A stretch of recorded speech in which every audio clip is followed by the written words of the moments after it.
আসসালামু আলাইকুম। Electrical solution বিডির পক্ষ থেকে আপনাদের স্বাগতম। আমার পেজটাকে যদি আপনারা সাবস্ক্রাইব করে না থাকেন এখনই সাবস্ক্রাইব করে রাখেন নতুন নতুন ভিডিও পেতে। আমরা এখন একটা এসি নিয়ে আসছি, যে এসির মধ্যে আপনার ময়লা হলে কিভাবে আপনারা এসিটাকে সার্ভিসিং করবেন এই গরমের মধ্যে। এই যে দেখেন আমরা এসিটা খুলতেছি, এসির নেটের মধ্যে কত ময়লা দেখেন। এই যে ইনডোর চেম্বারের সার্ভিসিং। আমরা এখন স্পিড ট্যাব একটা এসি খুলবো। আমার পেজটাকে যদি সাবস্ক্রাইব করে না থাকেন এখনও, আপনারা একটি লাইক দিয়ে সাবস্ক্রাইব করে ব্লাইকন বাটনে একটা চাপ দিয়ে দিবেন, ইনশাল্লাহ সাবস্ক্রাইব হয়ে যাবে। আপনারা ভিডিওর পাশে থাকেন।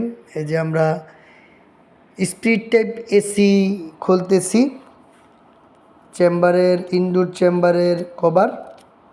আমাদের পাশেই থাকেন। এই যে কীভাবে আমরা এটাকে সার্ভিসিং করব।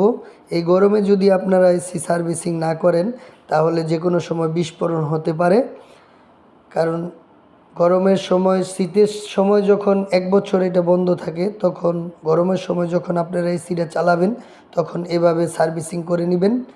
এই যে দেখেন আমরা সার্ভিসিং করতেছি এসিটাকে। এসিটা খুলবো, আমরা খুলে সার্ভিসিং করে দিব। ইনশাল্লাহ আপনারা আমাদের পাশেই থাকেন। কভারটাকে কিভাবে আমরা খুলি দেখেন। এই যে এই পাশে নাট থাকে, নাটগুলা খুলতে হবে।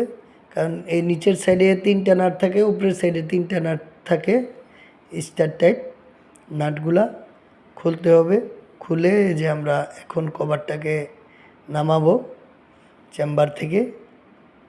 দেখেন এভাবে খুলবেন, কারণ আমাদের যেই নেটগুলা খোলা হয়েছে, নেটগুলো আপনারা কিভাবে ওয়াশ করবেন। কভারটা খুলে আমরা ওয়াশ করব। এই যে এইভাবে এটার আছে, এইভাবে এটারও ওয়াশ করব।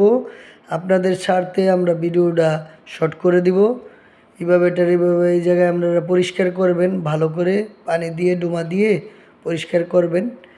পরিষ্কার করে চেম্বারটাকে পানি দিয়ে এই চেম্বারটাকে পরিষ্কার করবেন। পরিষ্কার করার পরে আপনারা নেটগুলা কিভাবে পরিষ্কার করবেন আপনাদের আমরা দেখাচ্ছি। প্রথমে আপনারা নেটগুলা পরিষ্কার করতে হলে যে এটা হলো ড্রেন লাইন। ড্রেন লাইন এখান দিয়ে আপনার যত এসিটা চালানোর পরে ঘামে তখন এখান দিয়ে পানি পড়ে। এই যে দেখেন নেটগুলার এইভাবে আপনারা পরিষ্কার করবেন পানি দিয়া। কত ময়লা দেখছেন, এগুলা বাতাসের সাথে এসে নেটের মধ্যে জমা হয়। আপনারা এইভাবে পানি দিয়ে পরিষ্কার করবেন। একটি এসির মধ্যে আপনার 2টা নেট থাকে স্পিড ট্যাব এসির মধ্যে। এই যে আমরা পরিষ্কার করে ফেলেছি। এই যে দেখেন আরেকটা নেট পরিষ্কার করতেছি। এই নেটটাও এইভাবে পানি দিয়ে পরিষ্কার করবেন। এই যে দেখেন কত ময়লা। পরে আপনার স্লিপিং এগুলা পরিষ্কার করবেন। আপনার রুবেলটা এই যে পরিষ্কার করে এভাবে এই যে আমরা কভারটা, পুরো কভারটাকে ধুইতেছি পানির মাধ্যমে। পানিতে একটু প্রেশার থাকতে হবে।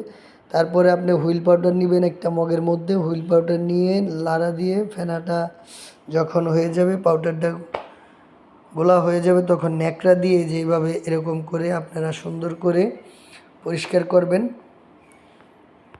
পরিষ্কার করে ভালো করে মেজে পরিষ্কার করে এটাকে সুন্দর করে ধুয়ে যেন নষ্ট না হয়, যে এইভাবে ভালো করে মুছবেন হুইল পাউডার দিয়ে। পরে পানি দিয়ে ধুইবেন। এই যে দেখেন ধুয়ে আমরা নেটগুলো শুকাইতে দিচ্ছি। শুকানোর পরে আমরা এসিটা ফিটিং করে ফেলবো। এই যে এসিটা আমরা ফিটিং করে ফেলছি। এখন এসিটা পুরো কমপ্লিট আছে।